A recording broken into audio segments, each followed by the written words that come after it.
Hello everyone, DBS ম্যাডামের ক্লাসে তোমাদের সকলকে স্বাগতম। আমি ডিবিএস ম্যাডাম। আজকে আমাদের আলোচনার বিষয় ক্লাস 10 বেঙ্গলি। আমরা মতি নন্দীর লেখা কোনি যে নাটকটি আছে, এই নাটকটা আমাদের পরীক্ষা রয়েছে। এই নাটকের লাইন ভিত্তিক আলোচনা করব।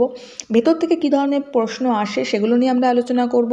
কিভাবে উত্তর লিখবে, কী ধরনের প্রশ্ন ইম্পর্টেন্ট, সমস্ত কিছু আমরা আলোচনা করব। ঠিক আছে, এর আগে অলরেডি আমাদের খানিক পড়া হয়ে গেছে, অর্থাৎ 7 নম্বর পেজ পর্যন্ত আমরা পড়েছিলাম, 8 নম্বরটাও পড়েছিলাম। তো তারপর থেকে আমরা আলোচনা করব। এর আগের পার্টগুলো সব প্লেলিস্টে দেওয়া আছে। এখন যেটা আলোচনা করব দেখার পর আগের পার্টগুলো প্লেলিস্ট থেকে দেখে নিও গিয়ে। ঠিক আছে, শুরু করা যাক। ভিডিওটা লাইক শেয়ার স্কিপ না করে দেখবে, তাহলে যে কোনো প্রশ্ন এলে নিজেরাই কিন্তু লিখতে পারবে। ওকে, তাহলে আমাদের পড়া হয়েছিল, আমরা এখান থেকে পড়ব। কি বলছে দেখো, বলছে ক্ষীরটা তোমার জন্য অনেকক্ষণ বসে আছি আর বাড়ি পাহারা দিচ্ছি। দোকান থেকে কে বৌদিকে ডাকতে এসেছিল, আসছি বলে সেই যে গেছে। ভেলো চটপট করে একটু চা বানাতো। তাহলে একজন হৃষ্টপুষ্ট লোক বাড়িতে ওয়েট করছিল। ক্ষীরটা যখন বাড়িতে ঢুকলো, ক্ষীরটা অর্থাৎ ক্ষিতির সিংহের কথা বলা হচ্ছে, যখন বাড়িতে ঢুকলো তখন বাড়িতে কেউ ছিল না। ওকে কেন ছিল না? কারণ তার যে স্ত্রী আছে, স্ত্রীকে দোকান থেকে কেউ ডাকতে এসেছিল, সেজন্য সে গেছিল। এবার তার স্ত্রীর নাম কি? তার স্ত্রীর নাম হচ্ছে লীলাবতী। ওকে, লীলাবতী আগে আমরা পেয়েছি, দেখো এখানেও আছে, এই যে লীলাবতী। ওকে, তার বাড়িতে বেসিক্যালি দুটো বেড়াল আর লীলাবতী ছাড়া কেউ থাকে না। তো যাই হোক, একজন লোক ওয়েট করছিল। লোকটার নাম আমরা কি জানতে পারলাম? ভেলো বলে তাকে সম্বোধন করলো, যে ভেলো। ক্ষীরদা বললো যে ভেলো একটু চা বানাতো। তখন ভেলো আবার কি বলছে, যে চটপট করে একটু চা বানা দেখি, বৌদি যদি এসে পড়ে। বলছে বৌদি যদি চলে আসো, অর্থাৎ ক্ষীরদা স্ত্রীর কথা বলছে। ক্ষীরদা অর্থাৎ ক্ষিতির সিংহ কয়েক সেকেন্ড ভেবে বলল, তাহলে থাক, বরং তুই কী জন্যে এসেছিস বল। যে কেন এসেছিস সেটা বলতে বলছে। ক্লাবের আজকের মিটিংয়ে যাবে নাকি? নিশ্চয়ই যাব। ছেলেরা খাটবে না, ডিসিপ্লিন মানবে না, জলে নেবে, শুধু ইয়ার্কি ফাজলামো করবে। এইসব ছেলেদের ক্লাব থেকে বেরিয়ে যেতে বলাটা কি এমন দোষের? একজনও কি তাই নিয়ে কিছু ভাবে? আর ক্ষিতির সিংহি কি বলল, অমনি তাই নিয়ে কাউন্সিলের মিটিং ডাকা হলো।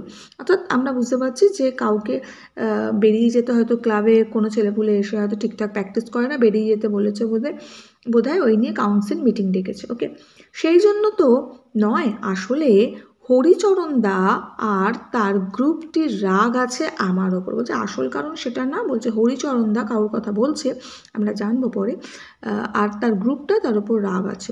ওরাই শ্যামল আর গোবিন্দকে উস্কে তোমার এগেনস্টে চার্জ নিয়ে এসছে। চার্জ মানে আমরা বলি না, চার্জশিট বলি না, অর্থাৎ কমপ্লেন যাকে বলা হয়, যে তুমি এই কাজগুলো করেছো, এটা তোমার সম্বন্ধে কিছু কমপ্লেন এসছে বা চার্জ এসছে। ওকে, চার্জ এনেছে।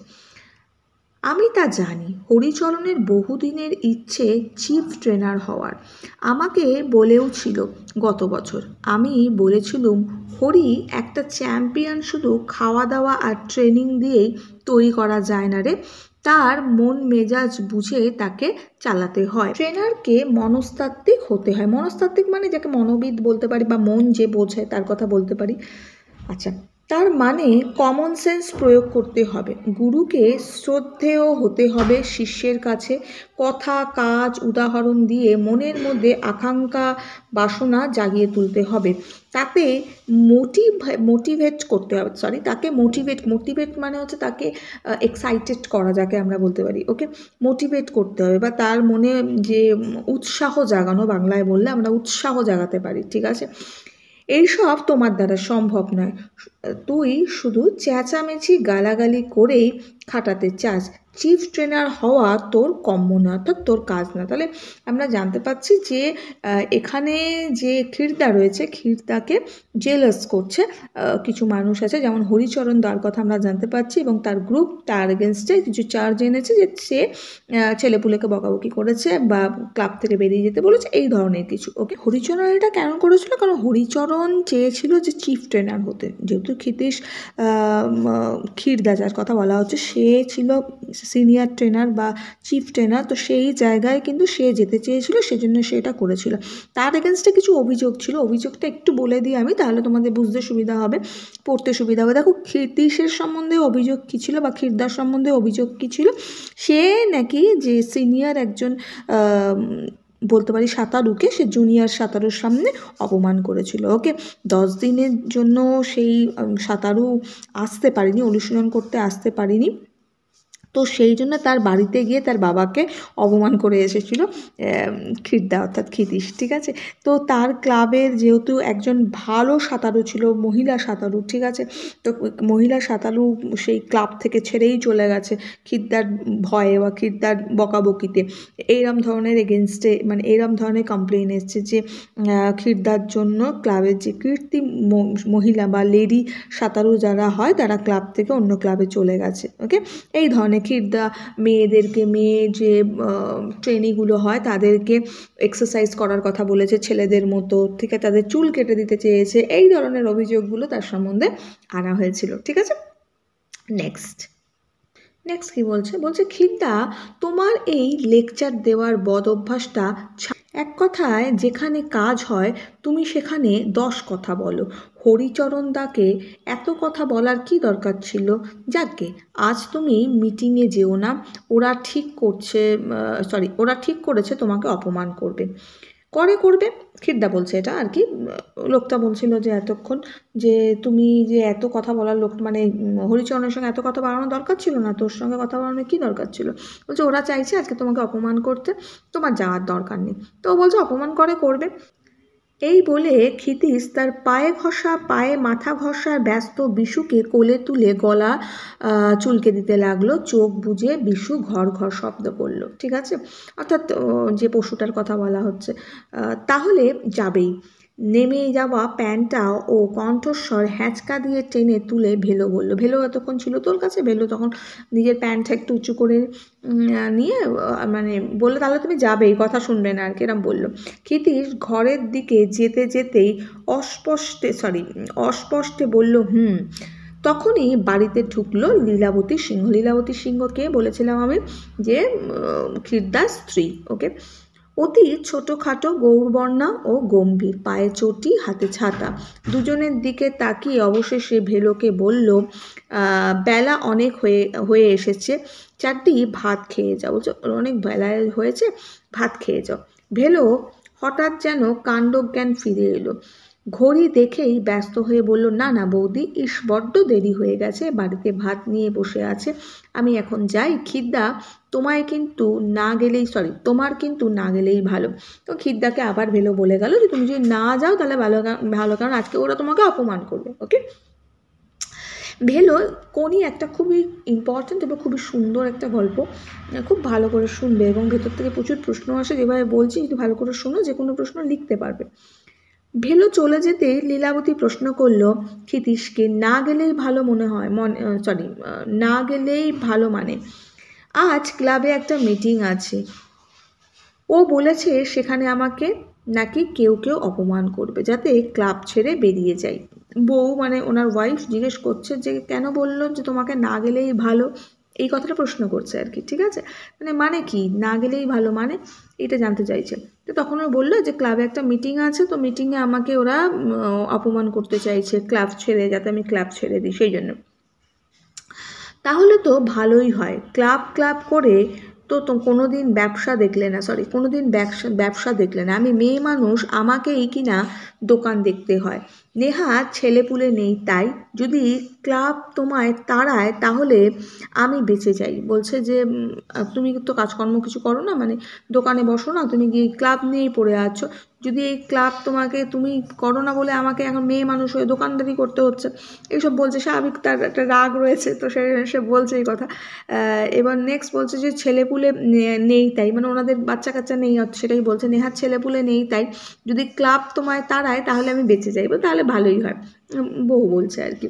লীলাবতী রান্নাঘরে ঢুকলো। ক্ষিতীশ বিষণ্ণ চোখে দালালে বসে বিশুর মাথায় আনমনে হাত বোলাতে লাগলো। এই সময় বিশুর মানে তার বেড়ালটার কথা বলা হচ্ছে।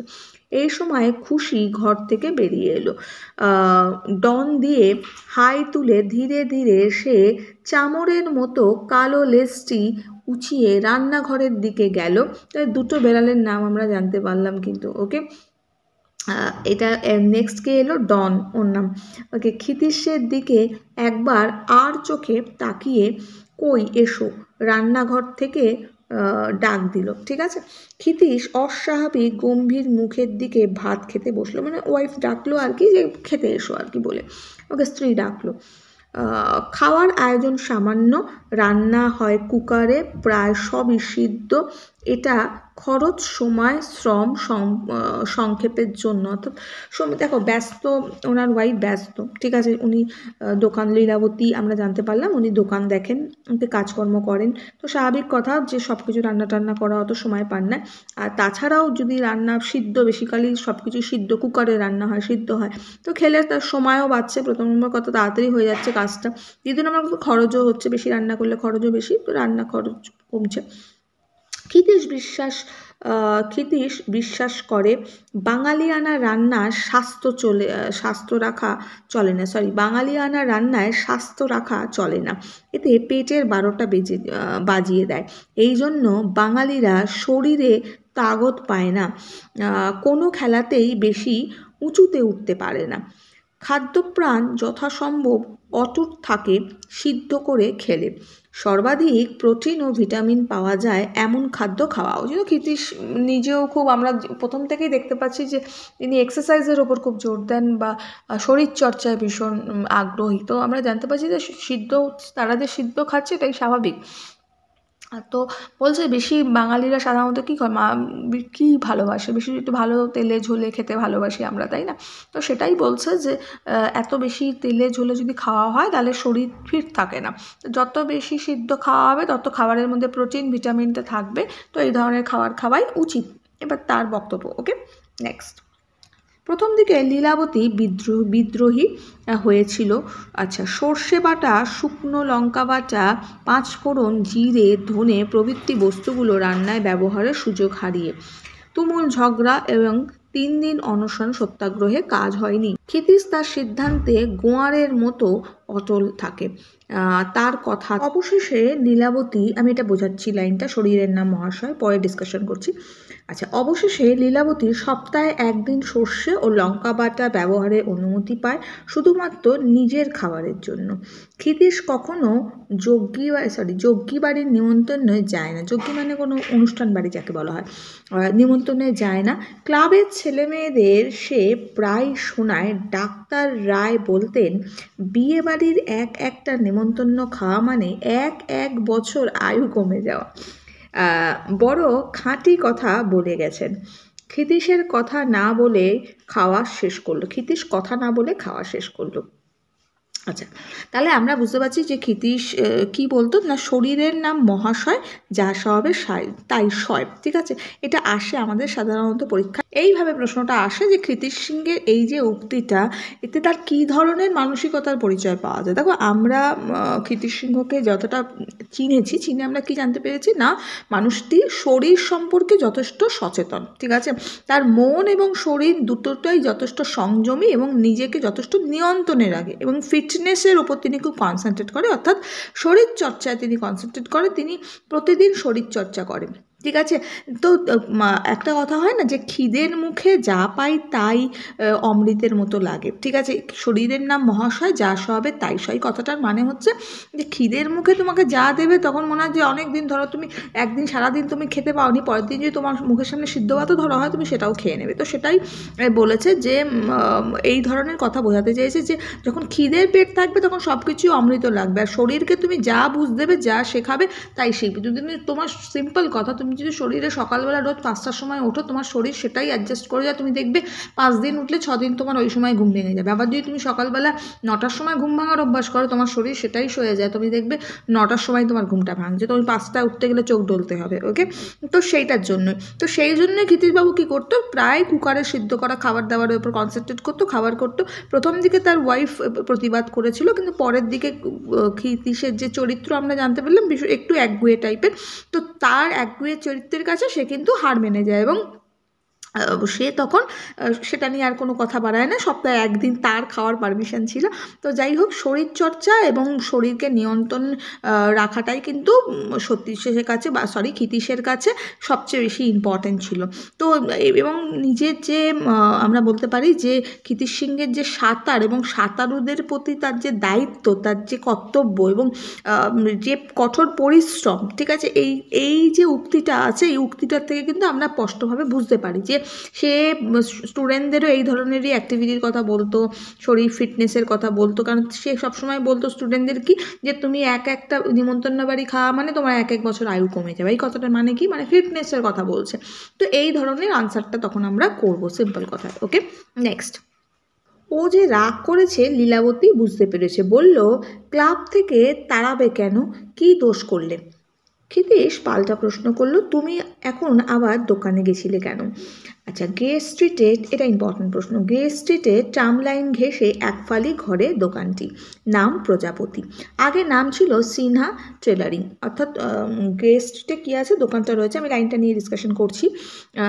এখন নামটা কি দোকানের প্রজাপতি, আগে কি নাম ছিল দোকানে, সিনহা টেলারিং। ওকে, দুটি দর্জিতে জামা প্যান্ট তৈরি করত, আর দেয়াল আলমারিতে ছিল কিছু সিনথেটিক কাপড়।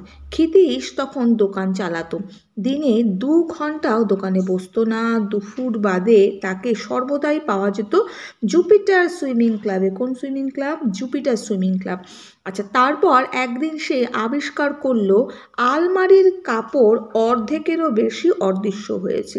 দোকানের ভাড়া 4 মাস বাকি ও লাভের বদলে লোকসান শুরু হয়েছে। তখনই লীলাবতী হস্তক্ষেপ করে, দোকানের দায়িত্ব নেয়। টেলারিং ডিপ্লোমা পাওয়া 2টি মহিলাকে নিয়ে সে দোকানটি ঢেলে সাজায়, নিজের গহনা বাঁধা দিয়ে নাম দেয় প্রজাপতি। পুরুষদের পোশাক তৈরি বন্ধ করে দিয়ে শুধুমাত্র মেয়েদের এবং বাচ্চাদের পোশাক তৈরি করতে। দোকানের পুরুষ কর্মচারী নেই এবং 4 বছরের মধ্যে প্রজাপতি ডানা মেলে দিয়েছে। আগে 3 দিনে ব্লাউজ তৈরি করে দেওয়া হতো, এখন 10 দিনের আগে সম্ভব হয় না। লীলাবতী তার গয়নাগুলো অর্ধেকই ফিরিয়ে এনেছে। এখন তো আর জায়গায় কুলোয় না, তাই বড় ঘর খুলেছে। হাতিবাগানের মোড়ে একটা খোঁজ পাওয়া গেছে, আমাদেরই এক খদ্দেরের বাড়ি।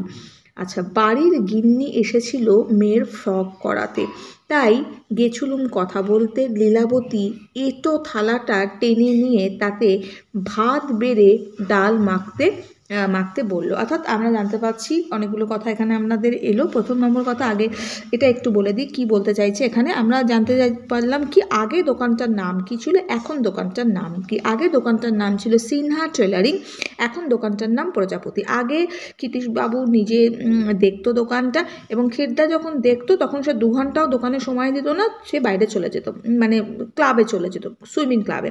কোথায়? জুপিটার সুইমিং ক্লাবে। তো চলে যেত। দিনে দিনে কি হলো, দোকানে লস হতে লাগলো এবং দোকানের জিনিসপত্র মানে 4 মাস ধরে দোকানের ভাড়া বাকি পড়ে যায়, তো অনেক প্রবলেম হয়।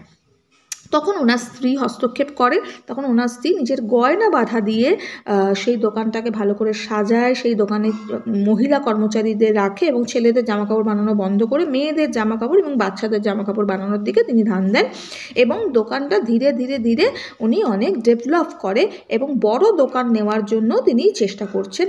বড় দোকান, এক খদ্দের তার বাড়িতে এসেছিল, তার কাছে জামা বানাতে এসেছিল, তো তারই বাড়িতে দোকান নেওয়ার কথাও তিনি চিন্তা করেন। ওকে, এবার আমরা আসছি হচ্ছে নেক্সট প্রশ্ন। আমাদের কি দিয়েছে, বলছে যে গ্রে স্ট্রিটের ট্রাম লাইন ঘেঁষে একফালি ঘরে দোকানটি, কার কোন দোকানের কথা এখানে বলা হয়েছে, কাহিনীতে দোকানের বিষয়ে কি তথ্য পাওয়া যায়, এই ধরনের প্রশ্ন আসে। তো আমি যেটা ডিসকাশন করলাম এখন সেটাই বলতে হবে। সিম্পল কথায় আমরা এখানে কি জানতে পেরেছি না, যে ক্ষিতীশের যে স্ত্রী বা ক্ষিতীশ সিংহের যে স্ত্রী ছিল, স্ত্রীর নাম কি, লীলাবতী। তিনি তার যে দোকানের নামটা দিয়েছেন, কি নাম দিয়েছে, প্রজাপতি। তো প্রজাপতি নামে তিনি একটা টেলারিং শপ চালায় বা লেডিস টেলারিং শপ চালায় আমরা বলতে পারি। তো এটা আমরা জানতে পারি যে টেলারিং শপটা আগে নাম ছিল সিনহা টেলারিং, এখন নাম হয়েছে প্রজাপতি। আগে ক্ষিতীশবাবু চালাতো, দুজন দর্জিকে নিয়ে জামা প্যান্ট তৈরি করতো, কিন্তু সেটা ধীরে ধীরে কি হয়েছে, ক্ষিতীশ 2 ঘন্টা যেহেতু সময় দিত, সময় কম দিত, তাতে সব সময় তাকে সে ক্লাবে থাকতো, সুইমিং ক্লাবে থাকতো। তো দোকানটা ধীরে ধীরে ধীরে ধীরে তার যে মানে জামা কাপড়, আলমারির যে কাপড় ছিল অর্ধেকেরও বেশি অদৃশ্য হয়ে গেল একদিন দেখলো। ওকে, দোকানের 4 মাসের বাড়ি ভাড়া বকেয়া হয়ে গেল বা বাড়ি ভাড়া বাকি থেকে গেল। ওকে, লাভের বদলে সেখানে লস হতে থাকলো। তো এই অবস্থায় লীলাবতী তখন দোকানের দায়িত্ব নিল, নিজের গয়না বন্ধক দিয়ে দোকানটা সাজালো এবং নতুন নাম দিল প্রজাপতি। পুরুষদের যা বললাম ঠিক এইভাবে আনসারটা দেবে। পুরুষদের পোশাক সেখানে তৈরি হওয়া বন্ধ হলো, সেখানে 2 জন মহিলা যে ভালো যে যার ট্রেনিং নেওয়া আছে, আমরা বলতে পারি ডিপ্লোমা করা আছে, তো এমন 2 জন মহিলাকে নিয়ে তিনি কি করলো না, বাচ্চাদের জামা কাপড় তৈরি করার সেই দোকানটা তৈরি করলো এবং দোকানের কাজের মানে দোকানটা ধীরে ধীরে উন্নতিও করতে থাকলো। ঠিক আছে, যে কাজ করতে আগে তার 3 দিন সময় লাগতো, এখন 10 দিনেই সেই কাজ করতে সময় লাগে। যেহেতু অনেক অর্ডার আসছে, সেজন্য তাড়াতাড়ি দিতে পারছে না অর্ডার, তাই তো সেটাই বুঝতে পারছি। তো কাজের পরিমাণ যেহেতু বাড়লো, তো বেড়েছে, সেই জন্য সে তার গয়নাগুলো ধীরে ধীরে অর্ধেক ছাড়িয়েও নিয়েছিল। ওকে, এবং কাজের যেহেতু কাজ অনেক বেড়ে গেছে, দোকান যেহেতু ছোট্ট দোকান, সেই জন্য সে কী করেছে না, একটা নতুন দোকান ঘরও খুঁজছিল নেওয়ার জন্য। ওকে, তো এই কথাগুলোই আমাদের তখন দোকান সম্বন্ধে এতটাই তথ্য আমরা পেয়েছি, এই কথাগুলোই ডিসকাশন করবো। আমার প্রশ্নটা এভাবেও আসে, এই লাইনটাও তুলে দেয়, এই যে 4 বছরের মধ্যে প্রজাপতি ডানা মেলে দিয়েছে। ঠিক আছে, প্রজাপতি সম্পর্কে কি জানতে পারলে এখান থেকে? তো প্রজাপতির কে, প্রজাপতিটা অ্যাকচুয়ালি কে, প্রজাপতি সম্পর্কে গল্পে কি জানতে পেরেছো, কি ছবি ধরা পড়েছে? তো এইভাবে প্রশ্নটা আসে পরীক্ষা, এগেন আর এগেন বিভিন্ন স্কুলে এই প্রশ্নটা আসে, তখন আমরা এই সেম সাজিয়ে বলবো, এই ধরনের আনসারটাই কিন্তু আমরা তখন দেবো। ওকে, নেক্সট। ক্ষিতীশের প্রবল আপত্তি ছিল তার খাওয়া থালায় লীলাবতীর খাওয়া। আচ্ছা, বলছে যে আনহাইজেনিক, বলছে যে হয় না যে অনেকের স্বভাব, অনেকের এটা একটা অনেক মহিলাদেরই ফ্যামিলির প্রতি টান থাকে, আমরা বলতে পারি যে সে তার হাজব্যান্ডের এঁঠো থালায় খায়। তো যাই হোক, তো সেটা ক্ষিতীশের আবার পছন্দ ছিল না, সে বলে যে এটা আনহাইজেনিক, মানে এটা হেলদি কোনো অ্যাক্টিভিটি নয়। ওকে, তো সেটা বলছে এইসব কুসংস্কারেই বাঙালির জাতটা গোল্লায় গেছে, এই বলে ক্ষিতীশ তর্ক শুরু করেছিল। কিন্তু লীলাবতী যখন অতিরিক্ত ঠান্ডার স্বরে বলল, এটা আমার ব্যাপার, মাথা ঘামিও না, তখন মুহূর্তে বুঝে যায় আর কথা বাড়ালে তাকে গোল্লায় যেতে হয়। বলছে যখন ঠান্ডা গলায় বলে দিল ওয়াইফ যে আমার ব্যাপার, এটা তুমি মাথা ঘামিও না, এরপরে যদি ক্ষিতীশ জানে আমি যদি কথা বাড়াই তাহলে এবার গোল্লায় যেতে, এবার ঝামেলা বেড়ে যাবে আর কি, সেটাই আর কি। তবে ক্ষিতীশ তার প্রতিবাদ জানিয়ে যাচ্ছে লীলাবতীর খাওয়ার সময়, তাই কখনোই সে সামনে থাকে না। শোবার ঘরে দেওয়ালে ক্ষিতীশের বাবা মা, আচ্ছা, ধ্যানমগ্ন মহাদেব, কুরুক্ষেত্রে অর্জুন, সারথী কৃষ্ণ এবং ম্যাগাজিন থেকে কেটে বাঁধানো মেডেল গলায় ডন